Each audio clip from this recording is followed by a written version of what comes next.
What's that? I should quit doing YouTube videos and make a pottery barn? I'm sorry. The voices. I'm kidding. That's not what they said. They said this. I'm the little voice in your head. No, I'm the little voice in your head. No, I'm the little voice in your head. With a real little voice in your head. Please stand up. No, it's me. I'm the...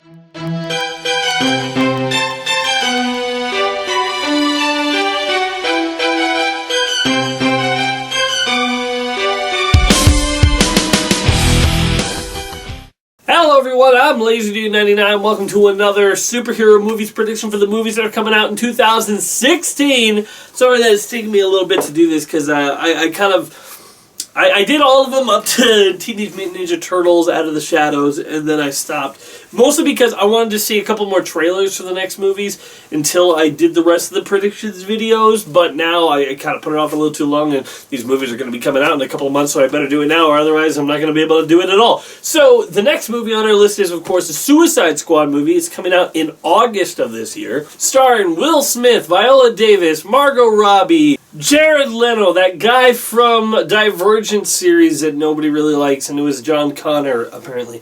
Anyway, Jai Courtney, as Captain Boomerang, and whew, there's a lot to talk about for this movie. First thing I just want to talk about for this movie is, didn't have an awesome trailer. Like, the first trailer was a little bit more mysterious and like, wow, that's kind of like a terrifying idea. But then the second trailer is like, oh, okay, this is interesting. You know, like, I love how they play up with the, is this a, you know, Bohemian Rhapsody. So the story, of course, of the Suicide Squad, from what we get from the trailer, is we got a whole bunch of supervillains being sent into this city. We don't know what city or for what reason, but according to, from what I see from the trailers, we have to assume it has some mystical thing going on. And the reason that I say that is that thing that the subway slams into in the trailer does not look human or like it has superpowers. It looks more of a supernatural thing. I'm wondering how that's related to Clara Divinjali's, I can't even pronounce her last name, the Enchantress's character. I wonder what part she plays in it, if maybe she has something to do with it. But Joker's also on scene, and so the Suicide Squad basically, who are all criminals that have bombs implanted in their heads, and Viola Davis as Amanda Waller, which is perfect casting. I remember when they were, you know, have casting rumors, the big one going about was Oprah Winfrey might be cast as Amanda Waller, and I'm like, I don't know, that would have been fine, but I would have felt like, you can just imagine the parodies now of that. You get a bomb in your head, you get a bomb in your head, everyone gets a bombs in their heads! You know, but when Viola Davis was cast, I'm like, yes! Perfect. She has the stone cold killer look. She has the great mannerisms. She's a great actress. Thumbs up on that. Perfect casting. So, what am I looking forward to in Suicide Squad movie? Honestly, one of the two biggest things I think would be Margot Robbie as Harley Quinn and Viola Davis as Amanda Waller. Those are the two big... Well, and, okay, Jared Leto as the Joker, but I'll get to that in a bit. Those are the big two ones. From what I see from Margot Robbie, she really has a good Harley impression on it. You know, she really has... Like, it's not the same thing. Her voice isn't as high-pitched, but it's the crazy mannerisms and the jokey nature of the character she really has down. But they also seem to... You know, she also seems to have some dark past and stuff that they're going to bring into this, and I really hope they do. Let me just say one thing. I hope they portray the Harley-Joker relationship for what a horrible thing it is. Because, like, you see all the time on these like, on Facebook, I see all the time these things like, I want somebody who would love me like Harley Quinn and the Joker love each other. I'm like, are you mental? Joker doesn't care about Harley. He just uses her as a pawn. He'd kill her in a moment. He cares about Batman, that's it. He pretends that he cares about Harley just so she will follow him and do whatever she says. It's an abusive relationship that nobody in their right mind should ever want. And I hope they portray that well. That you led Batman right to my doorstep!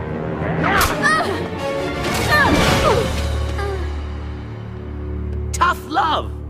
Very effective, don't you think so, Batman? I'm looking forward to a different, because we haven't had a superhero movie about villains yet. There was a lot of talk about back in the day that there was going to be a Magneto movie, and then when Spider-Man 3 was being made, they were like, oh, we're going to do a Venom movie, but we haven't actually done a movie based on the supervillains yet. Unless it's a humorous one, like Despicable Me, or Megamind, or Dr. Horrible's Sing-Along Blog. But for a theatrical release, we haven't had a movie that's just focusing on the villains.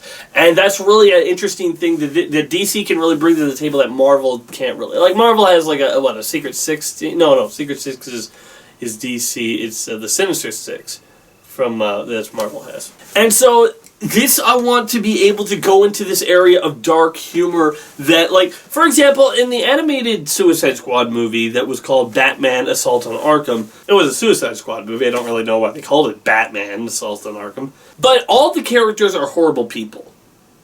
All of them. They're all awful people, and yet we still kind of like them and enjoy them. And I think that's going to be the thing that we need to get with this movie. That's the tone. We need to know that they're all probably all awful people, but you enjoy them, and you can have fun with them. So what would be my biggest fear of the movie? Honestly, and I'm surprised I'm saying this, but it's Will Smith. Don't get me wrong, I love Will Smith. Will Smith is a great comedian. He's a really good actor. I don't know if he can do menacing well, though. I don't know if he can pull off a villain role, because whenever I've seen Will Smith try to be like, oh, I'm the bad boy thing, it always feels disingenuous. Will Smith is at his best when he's playing a happy, energetic guy that's just, all a bunch of fun and super cool. If you look at all the characters in this, all the actors in this, the most famous one besides Will Smith is Viola Davis. But her acting past and her, her range goes into the character of Amanda Waller perfectly. Because she's played mean-spirited or really determined, smart people like that before. Will Smith, every time he tries to play something where he's like the bad guy or, like Hancock. You look at Hancock, he's supposed to be a jerk. I didn't really get that from it. His character came off of unlikable. And it was surprisingly, it was hard to do that for Will Smith. This isn't a thing where I don't think he's going to be a good Deadshot because he's black. That's not a thing at all with this. I'm usually a person, I don't really like when they change the character from one skin color to another. But you could argue that, hey, if Will Smith was perfect for the role, then it doesn't really matter. That's a character that the skin color isn't really. Skin color doesn't play a part in Deadshot's character, really. I mean, I didn't really like it when Johnny Storm was cast as a black guy because to me, Johnny Storm was just the cocky white kid who thought he was cooler than he really was. But I didn't have a problem when Lawrence Fishburne was cast as Perry White because all the character really needs to be is a stiff newspaper editor. The color doesn't really factor into his job or in his lifestyle at all.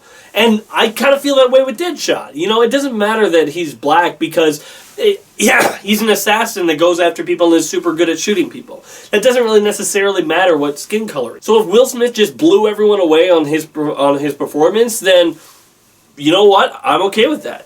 But I'm not sure if Will Smith is the best casting with this, because I've never actually felt him to be a bad guy. Even when he's, acting like he is, I've never really got that. But that will remain to be seen. I'm still looking forward to see him bring Deadshot to the big screen. I hope that he pulls it off. I hope that he does. I really do, because that's like my only thing where I'm a little bit like, I mean, every other casting point, I'm like, except for maybe Jai Courtney's. Okay, Jai Courtney has been around in Hollywood, and I don't know why. Remember a few years ago when that guy Sam Worthington was an actor? He was in Avatar, and actually, surprisingly, he was in a Terminator movie as well. He was in Terminator Salvation. He was the machine that was half machine, half human. He was one of those guys where I'm just like, why are you an actor?